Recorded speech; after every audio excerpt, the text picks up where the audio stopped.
জাকির হোসেন বলছি। আমরা দীর্ঘ 15 দিন যাবৎ অত্যন্ত অক্লান্ত পরিশ্রম করে আমাদের আগামী দিনের রাষ্ট্রনায়ক জনাব তারেক রহমানকে আমার নির্দেশে যে তারুণ্যের সমাজকে সভাপতি করার জন্য আমরা অত্যন্ত পরিশ্রম করে আজকে এই সকলকে সংরক্ষণ করার জন্য চেষ্টা করছি।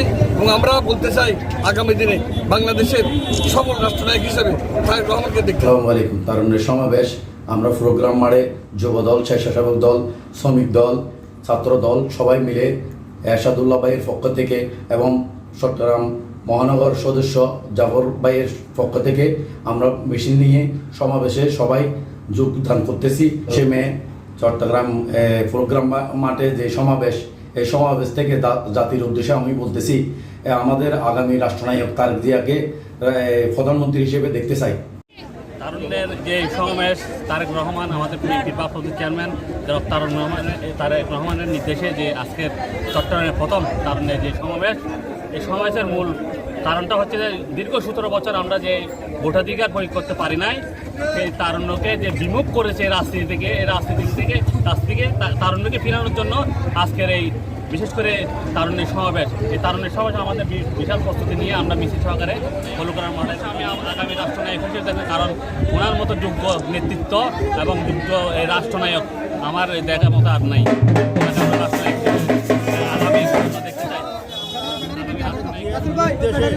আমরা আজকে আমাদের যুব সমাজকে একত্রিত করিয়া আমরা সবাইকে নিয়ে মনে করেন আমরা আজকে এই প্রোগ্রাম ময়দানে আমরা একত্রিত হয়ে সবাইকে নিয়ে যাচ্ছি। কারণ আমরা এই জিনিসটা সবল করার ভোটের অধিকার প্রতিষ্ঠা করার জন্য, কারণ আমরা 17 বছর ভোট থেকে বিরতি ছিলাম।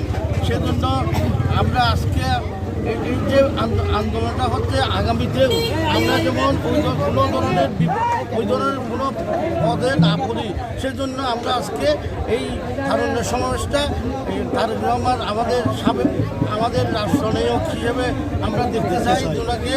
সেজন্য আমরা আমাদের সর্ববার ও পুরো বাংলাদেশের পক্ষ থেকে আমরা একটা জিনিস মেসেজ দিতে চাই যে, কারণ আগামী দিনের আমাদের রাষ্ট্রনায়ক হিসেবে তারেক রহমানকে প্রধানমন্ত্রী তারুণ্যের সমাবেশ সফল করার লক্ষ্যে আজকে আমাদের সর্বোচ্চ প্রস্তুতি এবং কি আমরা চেষ্টা করে যাচ্ছি। ইনশাআল্লাহ এটা সফল এবং সার্থক হবে। আগামী রাষ্ট্রনায়ক হিসেবে আমরা তারেক রহমানকে দেখতে চাই।